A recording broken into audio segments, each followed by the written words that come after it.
الحمدللہ وکفا وسلام علی عبادہ الذین اصطفیٰ اما بعد۔ حضرات محترم، السلام علیکم ورحمۃ اللہ وبرکاتہ۔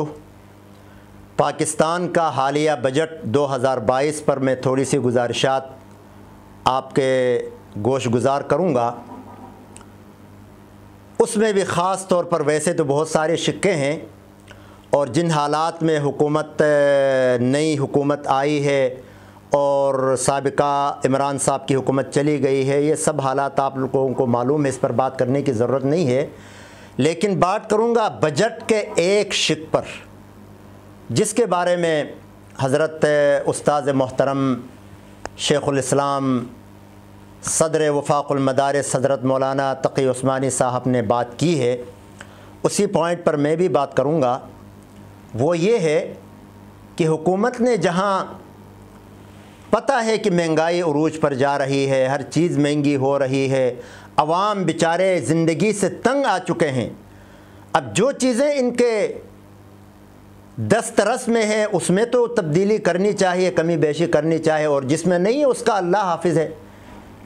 لیکن یہاں پر جو نقطہ قابل غور ہے وہ یہ ہے کہ ایسی کیا ضرورت پڑ گئی کہ حکومت کو اس بجٹ میں فلم اور سینما گھروں کے اوپر ٹیکس کو ہٹانے کی ضرورت پڑ گئی، ان کو مراعات دینے کی ضرورت پڑ گئی۔ ٹی وی میں بیان ہے، آپ نے بھی دیکھا ہوگا کہ حکومت کا نیشنل فلم انسٹیٹیوٹ کے قیام کا اعلان کیا، اور سینما گھروں سے، فلموں سے اور ان تمام تر اس طرح کی چیزوں سے حکومت نے ٹیکس ختم کر دیا۔ یاد رکھیں، کاش کہ یہ حکومت جو ہے جمعے کے دن چھٹی کا اعلان کرتی۔ جن حالات میں یہ آئی ہے تو اس کا تو یہی تقاضا تھا، کوئی اچھے کام کرتی۔ اسی طرح مسجدوں کے اوپر سے یہ بجلی کے اور اسی طرح جو اس طرح کے بل ہیں اس کو ہٹانے کا اور ختم کرنے کا فیصلہ کرتی، یا اس طرح کے کوئی اچھے کام کرتی، اچھے کام کا فیصلہ کرتی تو سب اس کی تعریف کرتے۔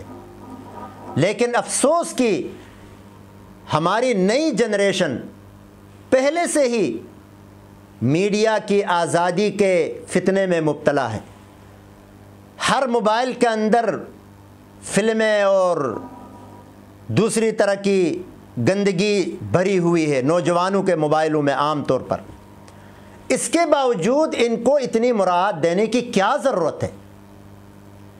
پچھلی حکومت نے کرتاپور کے اندر سکھوں کا عبادت خانہ بنایا اور سکھوں کو سبسڈی دی، حجاج کرام کی سبسڈی ختم کر دی، اور اس حکومت نے سینما گھروں اور سینما ہالوں اور فلموں کے اوپر سے ٹیکس ختم کر دیا۔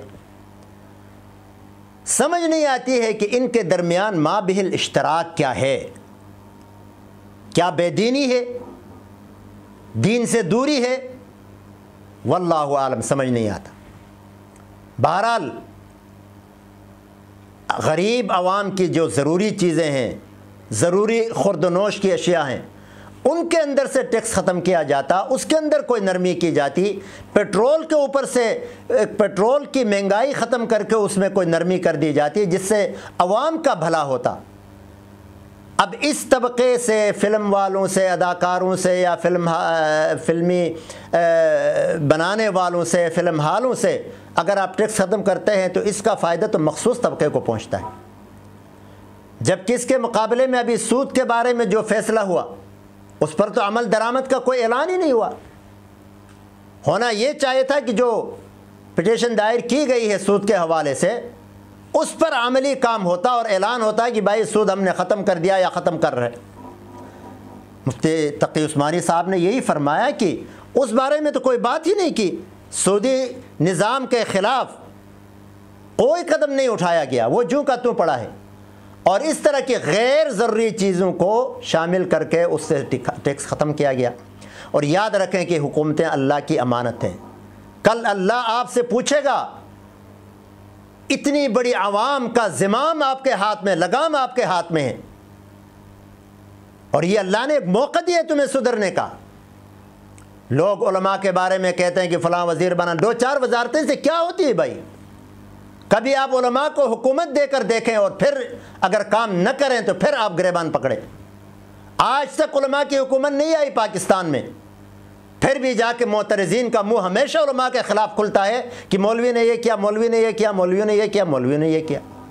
مولوی بیچاروں کو کب تم نے اکثریت کے ساتھ اسمبلی میں بھیجا ہے تو ان کے اوپر اعتراضات کر رہے ہو؟ کم از کم ایک دفعہ موقع تو دو۔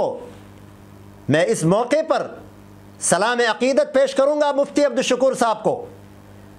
اگر کوئی اور وزیر ہوتا تو آج حج کا خرچہ 10 لاکھ سے اوپر ہو جاتا، لیکن اس مشکل حالات میں بھی مفتی عبدالشکور صاحب نے اپنی وزارت کے توسط سے اس حج کی مہنگائی پر کنٹرول کیا۔ اب جو کچھ کیا اس کی تفصیلات ہیں وہ بیان نہیں کر سکتے۔ کاش کہ ہر وزیر اس طرح اپنی وزارت میں کنٹرول کرتا ہے اس مہنگائی کو۔ بات تو انسان کر سکتا ہے۔ بات سے بات یاد آتی ہے کہ تقریباً 90s کی بات ہے، انتخابات کا وقت قریب تھا، ہم بھی یہاں سے عمرے پر گئے ہوئے تھے، اور وہاں بیت اللہ کے سائے میں حجر اسود کے بالکل سامنے میری ملاقات ہوئی سابق وزیر اعظم جناب نواز شریف صاحب سے۔ فجر کی نماز کے بعد ہم اشراق کے انتظار میں، وہ بھی بیٹھے تھے، ہم بھی پیچھے بیٹھے تھے، تو سامنے میری نظر پڑ گئی۔ رات کو میں نے ان کو دیکھا تھا، تو میں نے دیکھا وہ شخص تو سامنے بیٹھا ہوا ہے، تو آس پاس ظاہر ہے وہ ان کے افراد ہوتے ہیں امن والے۔ تو میں ہمت کر کے آگے پہنچا، ان کو سلام کیا، اور سلام کرنے کے بعد یہ بات آج بات سے بات یاد آئی، میں نے پہلی دفعہ یہ اس کو منظر پہ لایا ہے، حالانکہ اس بات کو بھی تقریباً 20-25 سال گزر گئے۔ میں نے کہا حضرت، میں اس بیت اللہ کے سائے میں، اللہ کے گھر کے سائے میں بحیثیت ایک پاکستانی آپ کو یہ پیغام دیتا ہوں، وعدہ لیتا ہوں آپ سے کہ اگر اس دفعہ آپ وزیر اعظم منتخب ہوئے تو بلا چوں چراں خلافت راشدہ کا نظام نافذ کریں۔ اس میں میری بھی، آپ کی بھی، ہر پاکستانی، ہر مسلمان کی بھلائی ہے۔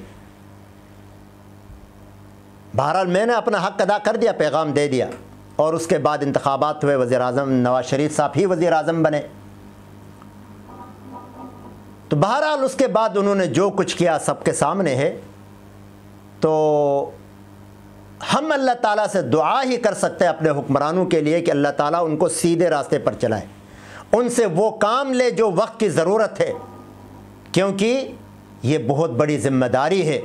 اتنے عوام کے حقوق آپ کے ذمے لگ جاتے ہیں کہ اگر اس میں تھوڑی بہت بھی کمی بیشی ہے تو یہ سارے کل کو آپ کا گریبان پکڑیں گے۔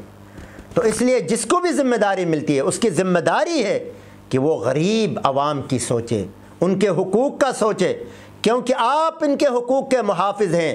اگر آپ کوئی اچھا کام کر گئے تو ان سب کی دعائیں آپ کے ساتھ ہوں گی، اور اگر آپ نے اپنی ذاتی مفاد کو مقدم رکھا، ان کے اجتماعی مفاد کو مؤخر کیا، جو کہ ہمارے یہ سارے لوگ کرتے ہیں، تو پھر یاد رکھیں کہ قیامت کے دن دنیا میں بھی ان سب کی بد دعائیں تمہارا پیچھا نہیں چھوڑیں گی، اور قیامت کے دن تو یہ ہزاروں کروڑوں ہاتھ ہوں گے اور آپ کا گریبان ہوگا۔